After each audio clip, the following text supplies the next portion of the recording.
ఒకసారి రమణ్ తన ఆఫీసు నుండి వస్తుండగా అరే మేఘాలలో తేలిపోతున్నది, తుఫానులా సాగిపోతున్నది, అమ్మాయితో సాగుతూ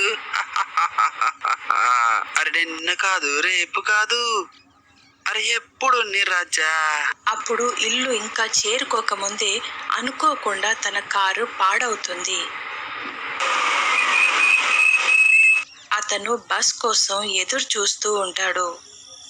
అతనికి అప్పుడే ఒక బస్ వస్తూ కనిపిస్తుంది. రమణ్ చాలా సంతోషిస్తాడు. అతను బస్ ఎక్కేస్తాడు, కానీ టికెట్ తీసుకోడు.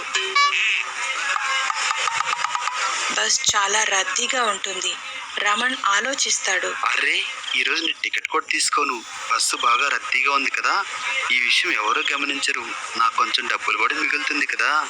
అలా కండక్టర్ టికెట్ కోసమని వెనక్కి వెళ్తే రమణ్ ముందుకొచ్చేస్తాడు.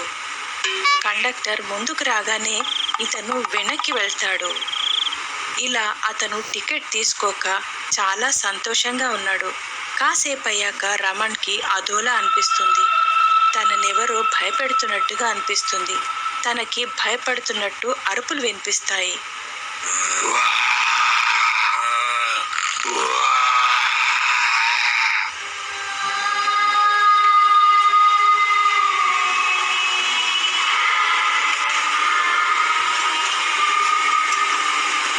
కాసేపయ్యాక బస్ ఒక స్టాప్ దగ్గర ఆగుతుంది. అప్పుడు రమణ్ బస్ డ్రైవర్ని అడుగుతాడు, ఈ బస్సులో నాకు ఏదో భయంకరమైన శబ్దాలన్నీ వినిపిస్తూ ఉన్నాయి, అసలు ఏం జరుగుతుంది ఈ బస్సులో? డ్రైవర్ అతనికి బస్ కండక్టర్ కథ చెప్తాడు. ఈ బస్సులో ఒకానొక సమయంలో ఒక కండక్టర్ని చంపేశారు. ఎవరు చంపారు, ఎందుకు చంపారు? అది చాలా పాత విషయం.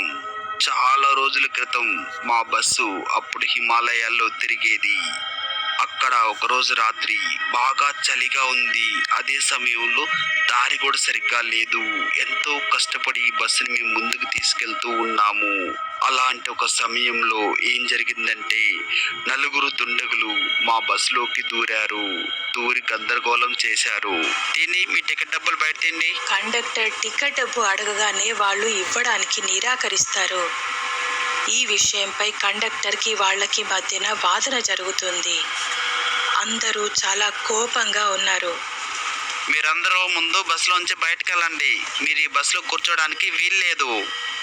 అబ్బా ఏం చెప్పావు నువ్వు?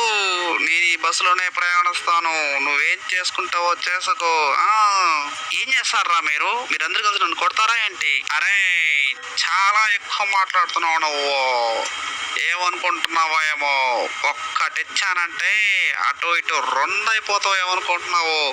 చంపేస్తాను రాయ్, ఎక్కువ మాట్లాడుకు నా దగ్గర నువ్వు. ఫ్లూటు జింక ముందు పోదు, సింహం ముందర కాదు, అర్థమైందా? మర్యాదగా టికెట్ తీసుకో, లేదంటే పోలీసులకు పట్టిస్తానేమనుకుంటున్నావు. చల్ చల్. అలా నెమ్మదిగా గొడవ పెరిగి పెరిగి చాలా శృతి మించిపోతుంది. బస్ ఆపండి, ఈ దుండగులు బస్సులోకి ఎక్కేశారు.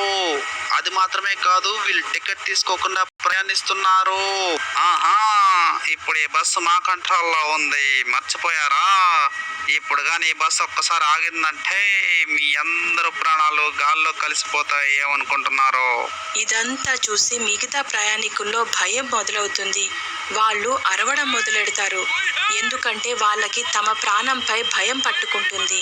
డ్రైవర్ ఆలోచనలో పడతాడు, బస్ ఆపాలా వద్దా అని. ఎందుకంటే టికెట్ డబ్బుల కంటే ప్రయాణికుల ప్రాణం ముఖ్యం. అలా గొడవ పెరిగి పెరిగి ఆ దుండగులు కండక్టర్ని కత్తితో పొడుస్తారు.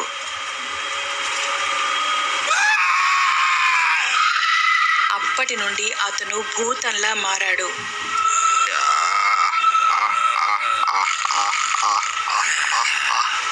ఇక అప్పటి నుండి అతని ఆత్మ ఈ బస్సులో ఉంటుంది.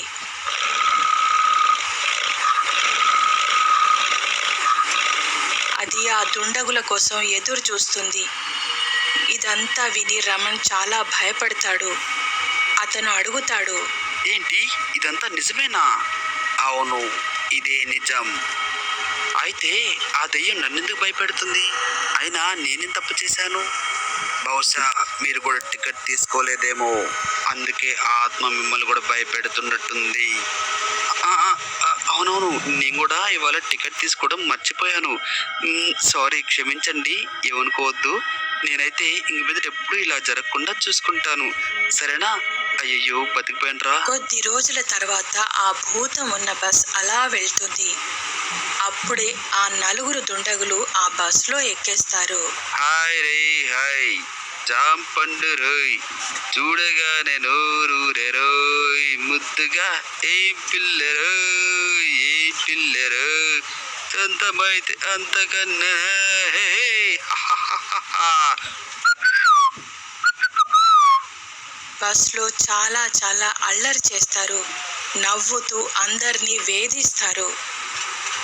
ఇలా చూడండి, మీ నలుగురు టికెట్ తీసుకొని నాకు డబ్బులు ఇవ్వండి.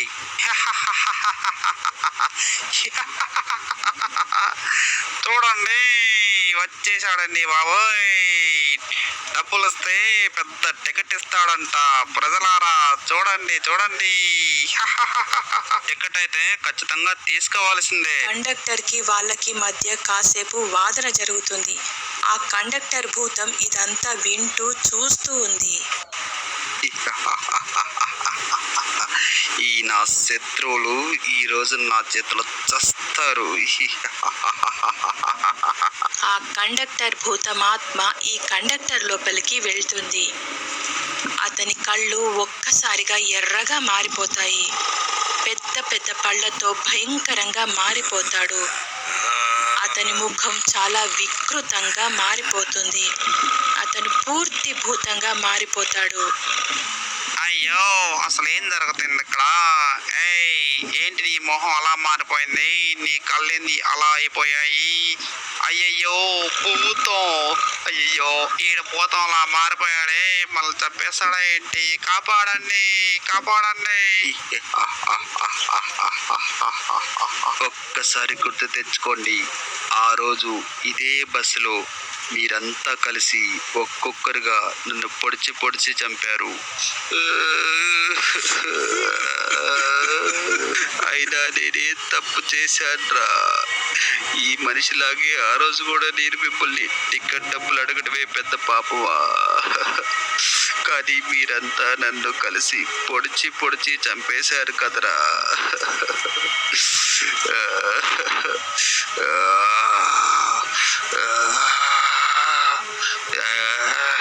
కానీ ఈరోజు మిమ్మల్ని ప్రాణాలతో వదలను. అయ్యయ్యో, వద్దొద్దు, మమ్మల్ని ఏం చేయకు, మమ్మల్ని క్షమించు, ఇంకెప్పుడు ఇలా చెయ్యము. ఈరోజు మీరు నా నుంచి తప్పించుకోలేరు. పారిపోండి, పరిగెట్టండి. ఎక్కడికి పరిగెడతా? అయ్యో, వద్దు, మమ్మల్ని ఏం చేయకు, మమ్మల్ని వదిలేసాయి. అయ్యో అయ్యో, వదిలేసాయి.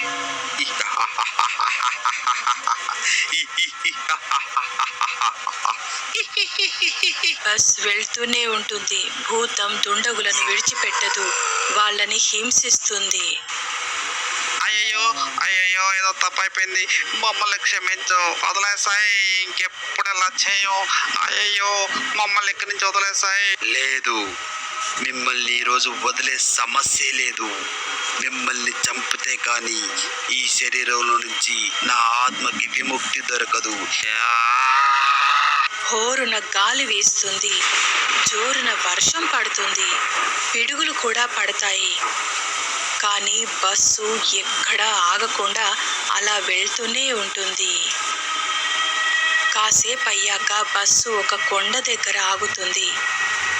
అక్కడ నిర్మానుష్యంగా ఉన్న ఆ ప్రదేశంలో భయంకరమైన అరుపులు, హోరు గాలి వీస్తుంది. పూర్తి నిర్మానుష్యంగా ఉంటుంది. ఇక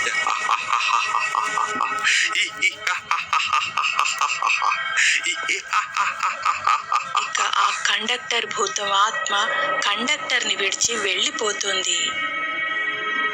ఆ బస్సు కండక్టర్ కూడా చాలా సంతోషిస్తాడు.